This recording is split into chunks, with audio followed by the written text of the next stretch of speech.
since you don't have people volunteering and raising their hands except those blurters, um, I would consider using something that's called class cards. I will put a link in here. It's a resource that my husband and I used that I love. His name is Rick Morris. He did new management. I think he's done presenting now, but he's phenomenal and has a lot of great ideas. And one thing that he does is on a deck of cards, just writes a student name on each card.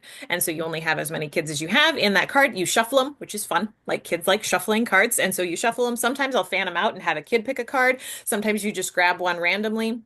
But when you use them, you grab a card, you look at who it is, and then I would ask a question that you are confident this kid could successfully answer more than likely. Mhm. And so if the card is Joey and you're like, oh, he's really low, he's been struggling, give him a gimme, help Mhm. build that confidence. And so you're going to do that, but say the question first, because otherwise, if you say Joey's name first, then everybody else tunes out because they're like, oh, it's Joey's turn, whatever. And then if Joey's like, I don't know, which can happen, whether they actually know and just don't want to invest in it, or if they actually don't know, then you can call on one of your, I think you called them what was it? I always go Susie and Johnny. You call them Bob and Sally. Then you can call on Bob or Sally.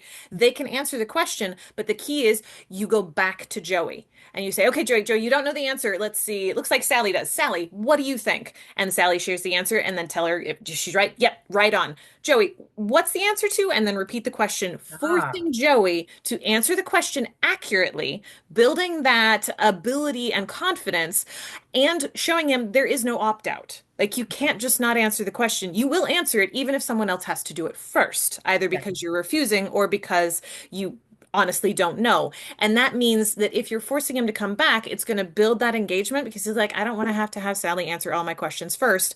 I want to be able to answer them initially as well. So Right. again, not a band-aid doesn't solve everything immediately, but there's a lot of success that's built into that. You can't opt out, but you can get help if you need it. And occasionally, as you're doing this, you'll come back to Joey and he's like, I don't know. And you're like, okay, so Sally said the answer. Why don't you ask her what it was again? Because you weren't listening. And so, again, forcing that redirect of like, you need to listen, you need to respond. You were given the answer. Now you give it to me. So that's a really helpful strategy as far as randomizing who you call on and not always calling on raised hands. In fact, sometimes just telling people, I'm not calling on raised hands, we're going to use cards, which again can be a fun, engaging element anyway.